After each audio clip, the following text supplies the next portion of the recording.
Ngayon, tumayo ang lahat para sa ating panalangin. Amen. Magandang umaga, class! Ngayon ay magkakaroon naman tayo ng panibagong talakayan at naway kayo ay laging handang makinig dahil alam ko na makakatulong ang panibago na naman nating topiko ngayong araw. Manatiling nakatayo para sa ating ehersisyo. Ang gagawin niyo lamang ay sundan ang bawat galaw na inyong makikita sa TV screen. Maraming salamat. Naway na ehersisyo kayo lahat. Ngayon, bago kayo umupo ay pakiayos ng hanay ng inyong mga upuan at pag sinabi kong maayos, dapat ito'y pantay-pantay. At pakipulot na rin ang mga basura na inyong makikita sa ilalim ng upuan. Tapos na ba? Kung gayon, maaari na kayong umupo. Ngayon, class, ay sino nga ba ang lumiban sa klase natin? Wala, magaling dahil dyan bibigyan ko kayo ng karagdagang puntos.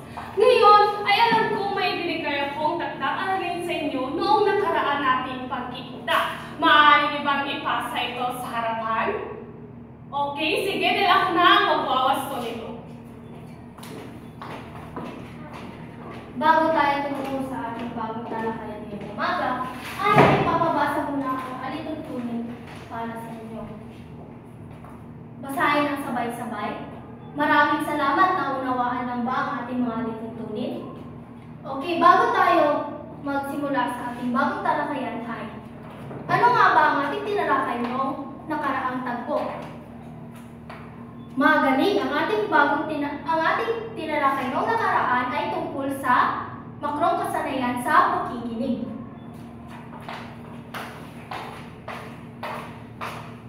Ngayon, bago tayo tutungo sa ating panibagong paksang tatalakayin, ay magkakaroon muna tayo ng isang munting palaro. At ang palarong ito ay tinatawag kung ano ang nasa loob ng kahon.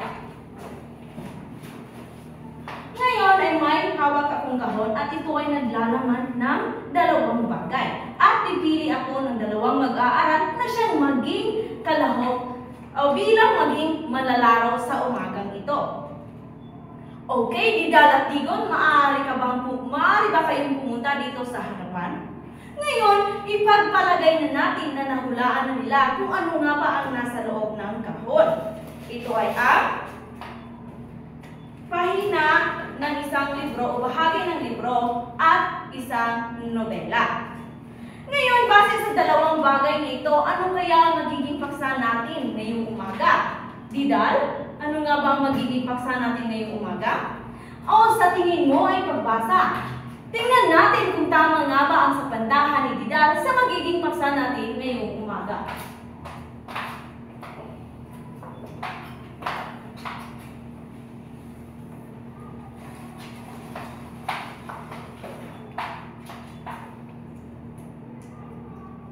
Ang tatalakayin natin ngayong umaga ay tungkol sa makrong kasanayan sa pagbasa. Ngunit nga ba, ano nga ba ang kasanayan ito? Pero bago muna yan, ay babasahin muna natin ang ating mga layunin.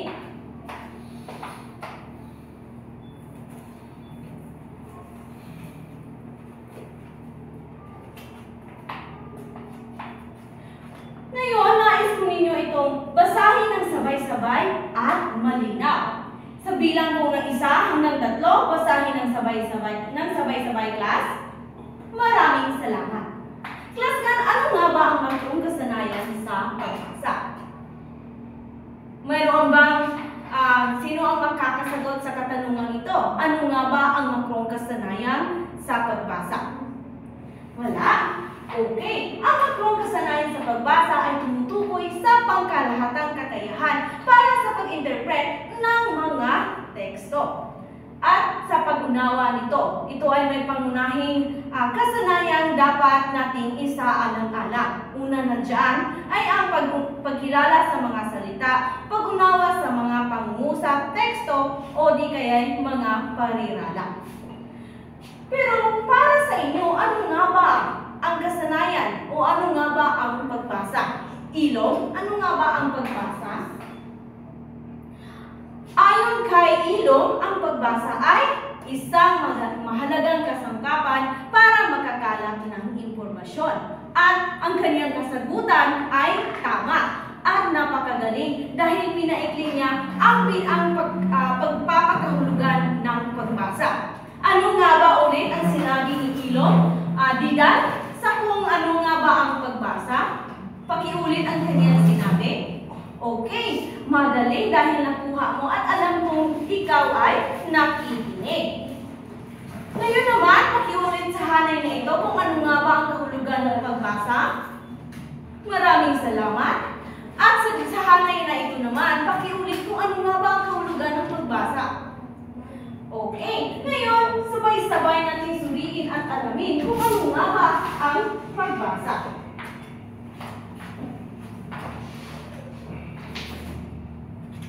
Basahin at suriin.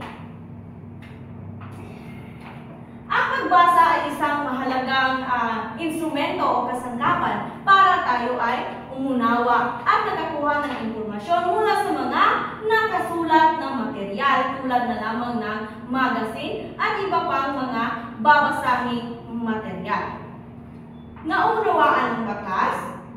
Mabuti naman kung gano'n. Ngayon, may mga sangkap tayong dapat isaalang-alang sa pagbasa. Una na dyan ay ang decoding. Ano pa sa tingin nyo ang decoding class? Sa waring ko'y Ilong, hindi ka nakikinig sapagkat ikaw ay naglalaro lang ng iyong cellphone. Para sa inyo, para sa iyo, ano nga ba ang decoding? Okay. Meron ka bang idea, Ilong, kung ano nga ba ang decoding? Wala? Sino ang may idea dito kung ano nga ba ang decoding?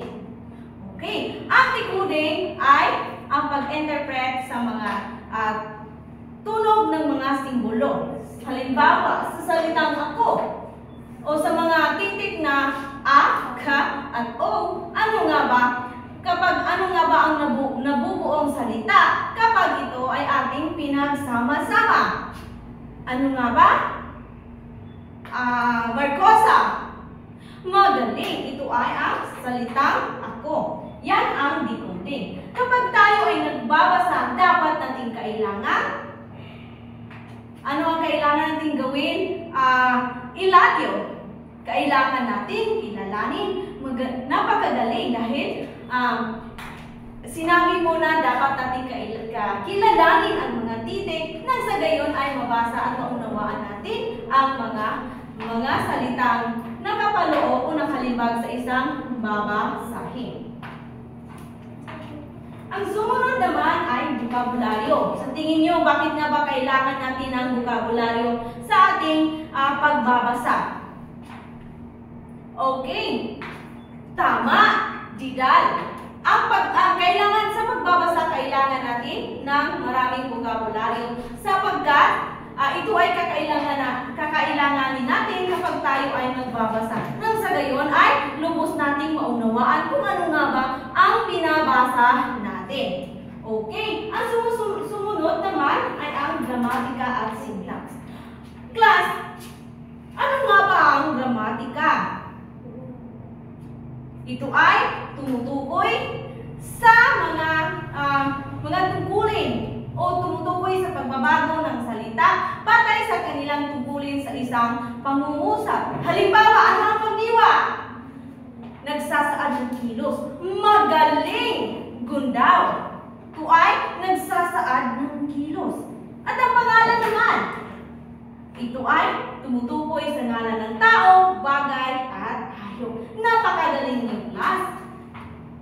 Ang gramatika at syntax ay isang mahalagang kasangkapan sa pag-unawa o kasangkapan para maging mas epektibo tayo mambabasa. Dahil sa pamamagitan ng pag-unawa at pagkilala nito ay makakapagbuo tayo ng masusing pagpapahulugan at pag-unawa sa mga tekstong ating binabasa. Ngayon naman ay pag-unawa sa teksto. Sa pagbabasa ay hindi lamang tayo nagbabasa lamang at binibigkas ng malakas ang mga salita. Bagkus kailangan din natin itong didal. Tama, kailangan din natin itong unawain. Ngayon naman ay sa panglimang sanggap ng pagbasa ay ang pag-iisip. Gaya ng sinabi ko kanina na kailangan nating mag-isip kapag tayo ay magbabasa nang sa gayoy, tayo din ay may matutunan. At ang pang-anim naman ay ang pag-alala.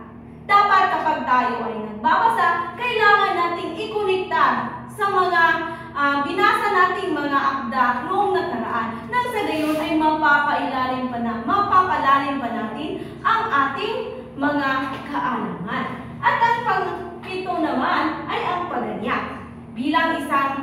Bilang mambabasa, kailangan nating magkaroon ng interes sa ating pagbabasa. Nang sa gayon ay hindi natin agad itong makakalimutan. Ngayon, naunawaan ng bagong ang iba't ibang sangkap sa pagbasa. Sabi niyo ay, oo, tingnan natin kung meron ba talaga kayong natutunan. Isasara ko muna ito. Okay. Sinong gusto? Lanaha! Ano nga ba ang 7 sangkap sa pagbasa? Ano ang una? Pangalawa? Pang-6? Pang-7? Tama, pagganyak. Napagaling yung class. At dahil yan, nagbibigyan natin ng ating mga sarili ng lamuklap. Alam niyo ba kung paano ito gawin? Okay, ganito lang yan. Isama mo, dalawang lamok, maraming lamok. Okay, handa na ba? Pagbilang ko ng 1 hanggang 3, dapat na nating simulan. Isang lamok, dalawang lamok, maraming lamok.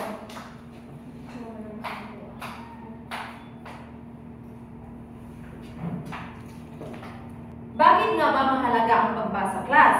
Malalaman natin yan. Pakibasa ng sabay-sabay. Okay, maraming salamat. Mahalaga ang pagbasa sapagkat sa pamamagitan ng pagbasa ay naunawaan natin ang mga teksto na nakasulat sa mga libro o kung ano paman. Sa pamamagitan nito, nagtahasa ang ating mga kalaman o kognitibong kasanayan sa pagbabasa. Mapaunlad ang ating imahinasyon at naiintindihan natin kung ano ang mga ibig sabihin nito.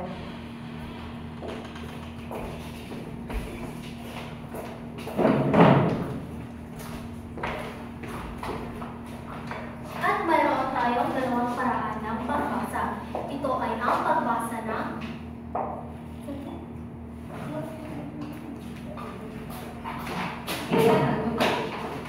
Ibig ko nga dito.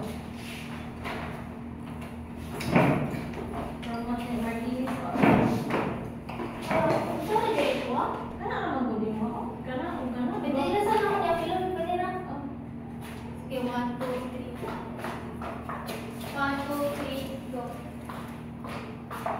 At mayroon tayong 2 paraan ng pagbasa. Ito ay ang pagbasa ng tahimik at ang pagbasa ng malakas. Ang pagbasa ng tahimik ay ang paggamit lamang ng isipan at unawain ang tekstong binabasa. Ang pagbasa naman ng malakas ay ang pagbigkas ng mga salita ng malakas kapag ikaw ay nagbabasa.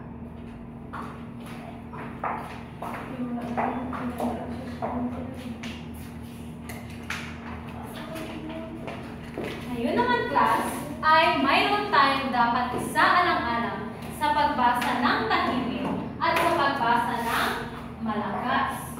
Una, atin munang tatalakayin kung ano nga ba ang pagbasa ng tahimik. Mga dapat isaalang-alang.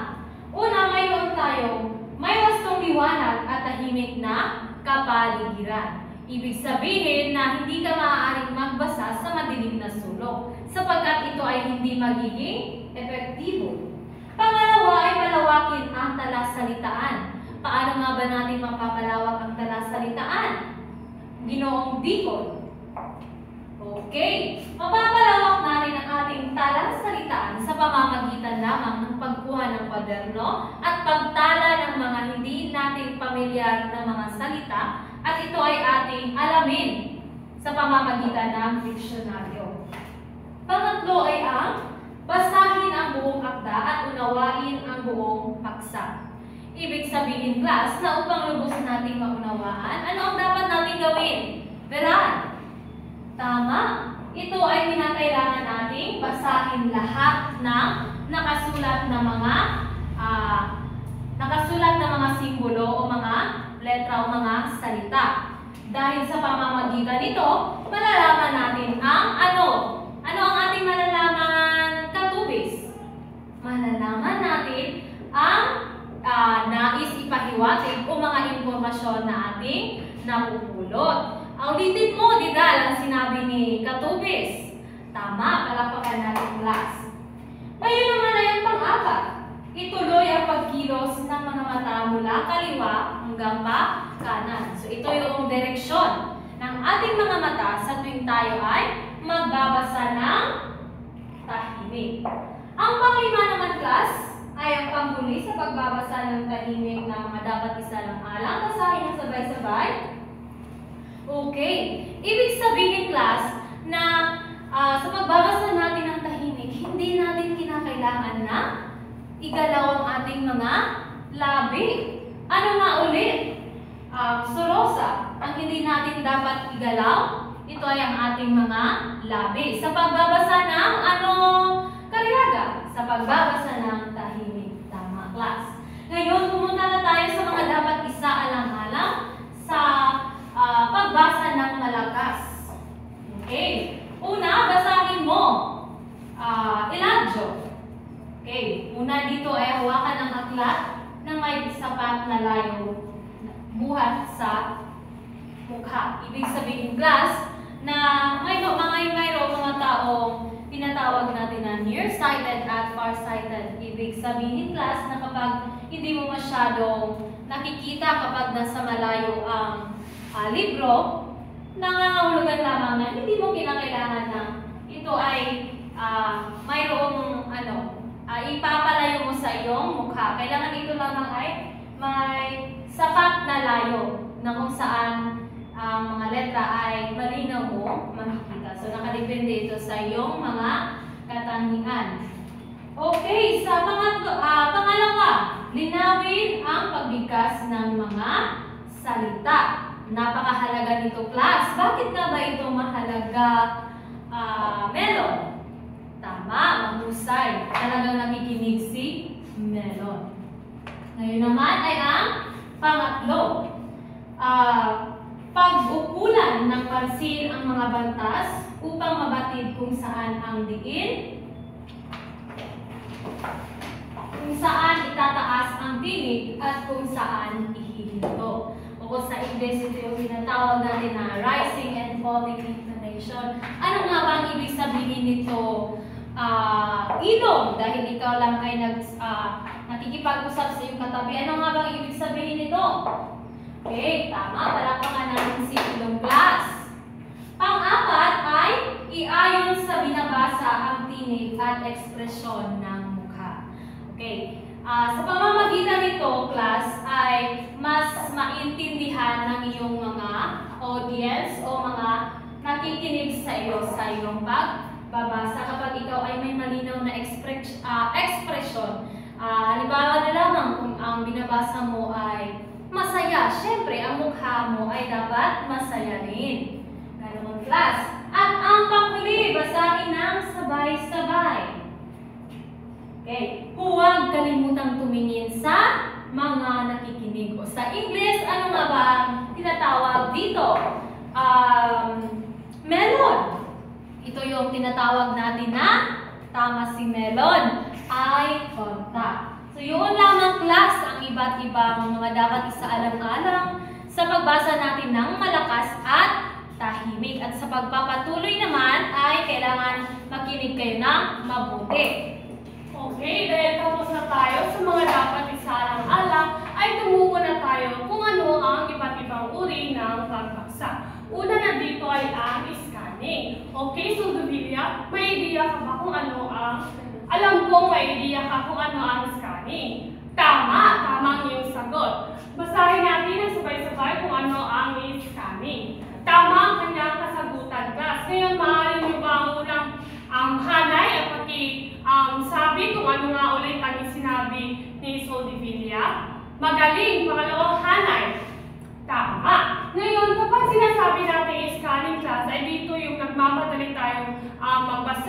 Halimbawa na lamang ay kapag meron tayong mga exam na kung saan ay kinakailangan yung basahin ng mabilisan ang iyong lesson. Pangalawa naman ay ang skimming class. Kapag sinasabi natin skimming, dito ay kinukuha niyo lamang ang pangkahatang idea o mga impormasyon. Dito ay pinipili mo lamang kung ano ang mas madali para sa iyo na pag-aaralan.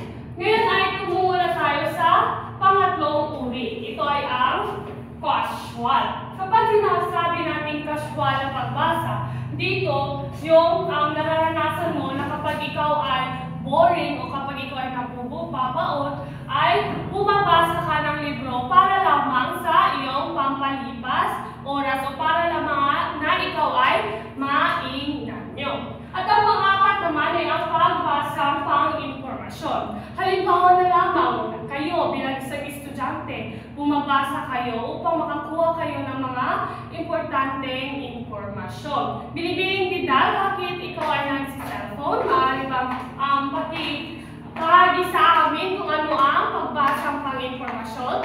Tama ang iyong kasagutan. Sige, ikaw, Limbaga, pakiulit ang sinagot ni Didal. Tama ang iyong kasagutan. Ngayon ay tumumula tayo sa panglima na uri ng pagbasa. Ito ay ang matiim na pagbasa. Halimbawa na lang nito ay kapag tayo ay gumagawa ng report, research at iba pa. Kinakailangan nyo pagtuunan ng pansin ang inyong binabasa o kayo ay bumabasa ng malalim upang maunawaan ninyo. Ngayon naman ay tumumula tayo sa pang-anim na uri. Ito ay ang huling pagbasa o ang tinatawag na rereading. Ito yung paulit-ulit niyong binabasa. Halimbawa, kapag kayo ay kumukuha o kayo ay may eksaminasyon sa araw na ito. At sa unang numero ay hindi mo alam kung ano ang isasagot mo. Kasi ikaw ay nalilituhan sa tanong. Kaya, inuulit mo ang pagbasa ng katanungan upang mas maintindihan mo pa ng malalim. Ngayon kasi ang panghuling uri, ito ay ang tinatawag na pagtatala. Dito sa pagtatala class, lagi na lamang itataas sa inyong mga isipan na kapag sinasabi ng pagtatala, ito yung nag-iiba kayo ng mga impormasyon. Ngayon class, ano nga ulit ang ito na mga iba't ibang uri? Magaling dahil naaalala nyo lahat.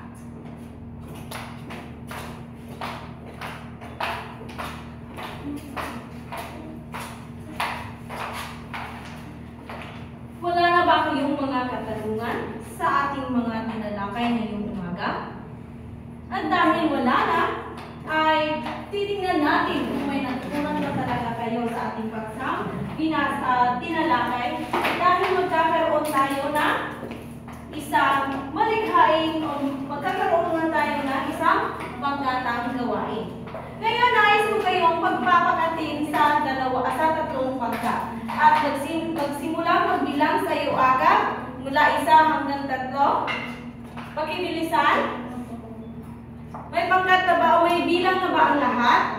Ang unang pangkat ay nais kong uupahin nila ang kanang bahagi ng silid-aralan at ang pangalawang pangkat naman ay dito sa kaliwa. At ang pangatlong pangkat nais kong uupahin ninyo ang mga upuan sa likurang bahagi ng pangalawang pangkat.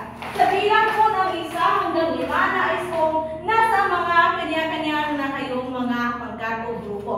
1, 2, 3, 4, 5. Nasa kanya-kanyang grupo na ba ang lahat? Okay, mabuti naman kung gayon. Ngayon ay may nakahanda akong 3 piraso ng papel. At nais kong pumunta ang mga tinatawanan grupo para bumunot ng isang papel. Okay? Ngayon, ano nga ba ang nakuha ng unang pangkat? Ito ay ang paggawa ng tula sa isang seleksyon na pinamagatang pagmamahal sa Pilipinas. At ang pangalawang pangkat naman ay ang pagsasadula tungkol sa pinaikling buod ng Ibong Adarna.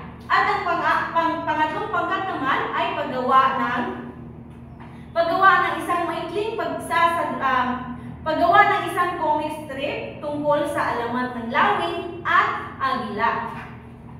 Nais ko kayong, sa pangkatang gawain na ito ay nais kong gumawa kayo ng isang malikhaing pagpapahayag tulad lamang ng paggawa ng tula, pagsasadula at paglikha ng comic strip. At sapagkat na nakakuha ng paggawa ng comic strip ay may mga materyales na kayong nakalaan para inyong magamit. Sa pangkatang gawain na ito ay mayroon lamang kayo 6 na minuto sa paghahanda at 3 minuto naman sa pagpresenta. At para sa inyong pamantayan ay ito. Basahin.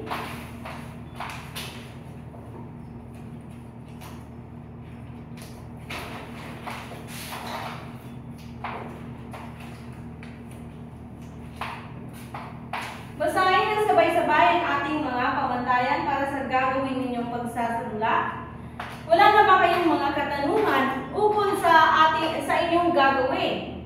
Kung wala na, ang oras niyo ay magsisimula na. Tapos na ang inyong oras, ngayon naman ay ihanda natin ang mga sarili para pakinggan ang tula ng unang pangkat. Napakadaling ang unang pangkat. Bibigyan natin sila ng very good clap. Alam niyo ba kung paano ito gawin? Okay. Magsimula tayo. 1, 2, 3.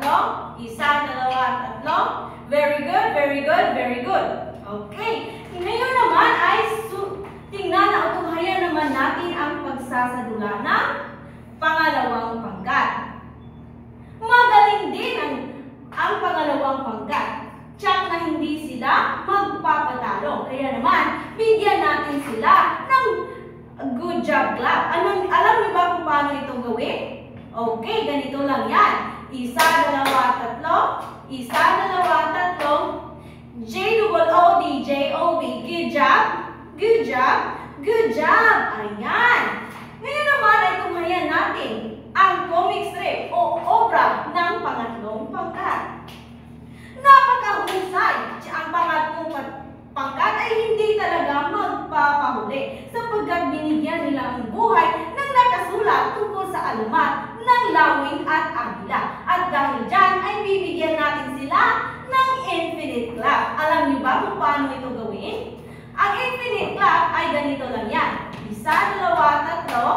1, 2, 3. At sasabihin ko lang sa inyo kung kailan kayo hihinto. Handa na ba ang lahat? Okay. Simulan na natin. 1, 2, 3. 1, 2, 3. Hinto. Ayan. Napakahusay niyo class at talagang nakakabilib dahil mayroon talaga kayong natutunan sa araw na ito. Nais niyo ba malaman kung ilang bahagdan o puntos ang nakuha ng bawat pangkat? Okay. Sa unang pangkat ay nakakuha kayo ng 97%. At ang pangalawang pangkat naman ay 98%. At ang pangatlong pangkat ay 97% din. Kaya palakpakan natin ang mga sarili sa isa na namang matagumpay na gawain. Ngayon class ay may katanungan pa ba kayo tungkol sa ating itinalakay ang kanina lamang? Wala na? Dahil wala na, ako ay may magtatanong sa inyo. Ngayon class ay may inihanda ako dito sobre. Ang sobrang ito ay may naglalaman na 3 mga katanungan. At meron din akong inihandang musika. At kung sino ang makakahawak kapag katapos kong patayin ang musika, ay siya magtatayo at siya ang pipili kung sino ang kanyang gustong pasasagutin. Okay, sige, magsimula na. Okay, ang unang nakahintuan ng ating sobre ay si Binibining Limbaga. Ngayon Limbaga, sino ang gusto mo pasagutin? Okay, si Didal. Ngayon Didal, ang unang katanungan ay maaari mo nang basahin. Okay, napakagaling. Bigyan natin si Didal ng rain clap. Alam niyo ba ang rain clap? Ang rain clap ay 3 palakpak, 3 padyak at okay, sige. Sabay-sabay. 1, 2, 3. 1, 2, 3.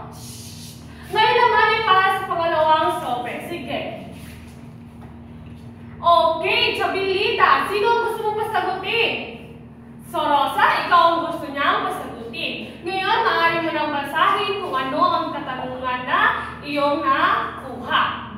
Napagaling din ni Rosa. Ngayon ay bigyan natin siya ng magaling clap. Ang magaling clap ay sa tatlong palakpak at 3 padyak at sabihin, magaling. Okay, sabay-sabay class. 1, 2, 3. 1, 2, 3. Magaling. Ngayon, isa na lamang ang sobre. Sino kaya ang makakakuha nito? Okay, Dikot, ikaw ang may tuan ng sobre nito. Sino ang gusto mong pasagutin? Okay, ang gusto niyang pasasagutin ay si Katubis. Ngayon, Katubis, ano ang iyong katanungan? Okay, napakahusay ng kanyang sagot. Ngayon, bigyan natin si Katubis ng maganda clap. Kapag sinasabi natin maganda clap ay 2 palakpak, 3 padyak at sabihin maganda. Okay, sabay-sabay. 1, 2, 3, maganda. Ngayon, class, sa puntong ito, upang mas lalong masukat ang iyong kaalaman, ay may ininda ako rito.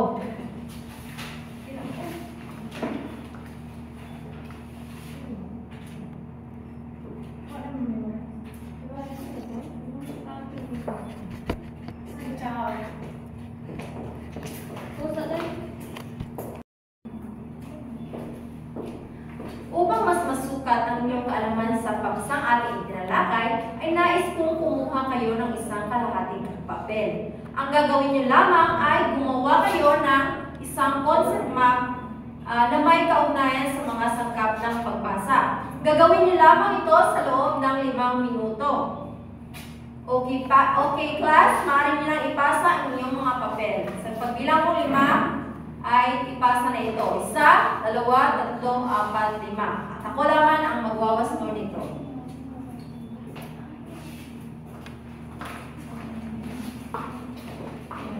Bago kayo umuwi, ay mayroon muna akong ipapabaong takdang aralin para sa inyong lahat.